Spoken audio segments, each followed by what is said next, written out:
زندگیاں گزار دی انہوں نے۔ سلمان فارسی کی کہانی سن لو، مجوسی کے بیٹے تھے، حق کی طلب میں نکلے، باپ نے گھر سے نکال دیا، ایک پادری کے پاس جا کے رکے، زندگی بھر اس کی نوکری کی، جب اس کا آخری وقت آیا اس نے کہا میری تدفین کے بعد غموریا چلے جانا، وہاں کا پادری خدا رسیدہ ہے، تجھے اس سے کچھ مل جائے گا۔ کہتے میں وہاں سے غموریا آ گیا، پھر اس پادری کی ساری زندگی خدمت کی۔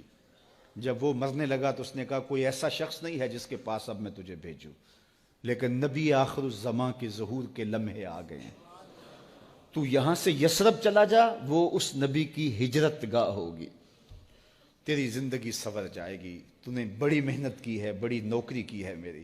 کہتے میں نے اس کو کہا کہیں ایسا نہ ہو میں دھوکہ کھا جو مجھے کوئی نشانی بتا دے۔ اس نے کہا 3 نشانیاں ہیں، ایک صدقہ نہیں لے گا، دوسرا ہدیہ رد نہیں کرے گا، تیسرا 2 کندھوں کے درمیان مہر نبوت ہو۔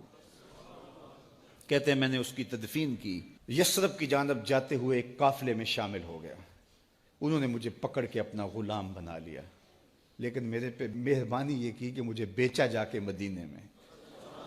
ایک یہودی نے مجھے خرید لیا، میں اس کے باغ میں گوڈی کرتا تھا، کام کرتا تھا، کھجوریں توڑتا تھا، لیکن میں انتظار میں تھا کہ کبھی وہ نبی آخر الزمان آئے تو مجھے دید ہو، کبھی عرش پر، کبھی فرش پر، کبھی ان کے در، کبھی در بدر۔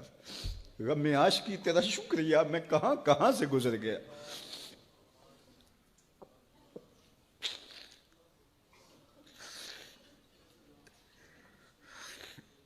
کہتے ہیں ایک دن میں اپنے باغ میں کھجوریں توڑ رہا تھا کہ ہواؤں میں مستی پیدا ہو گئی اور ہر سمت سے طلع البدر علینا کی صدائیں گونجنے لگیں۔ میں سمجھ گیا کہ وہ لمحے آ گئے، میں نے چھلانگ لگا دی اور دوڑ پڑا۔ میرے آقا نے سمجھا شاید غلام بھاگ گیا، اس نے دوڑ کے مجھے پکڑ لیا۔ میں نے اس کو کہا کہ میں نوکر تیرا ہی ہوں، لیکن دل نوکر کسی اور کا ہے، میں بھاگوں گا نہیں، مجھے جانے دے۔ میں کچھ کھجوریں لے گیا تھا صدقے کی نیت سے، جا کے حضور کو پیش کی۔ آقا کریم نے فرمایا ہم نبی صدقہ نہیں لیتے۔ کہتے ہیں نشانی ایک پوری ہو گئی۔ کہتے ہیں کہ میں کچھ دنوں کے بعد اور کھجوریں لے گیا اور میری نیت ہدیہ کی تھی، میں نے پیش کی، حضور نے قبول فرما لی، لیکن میں بھی کہتا تھا تیسری نشانی بھی پوری ہو لے تو پھر مانوں گا، اور وہ کیا تھی؟ 2 کندھوں کے درمیان مہر نبوت۔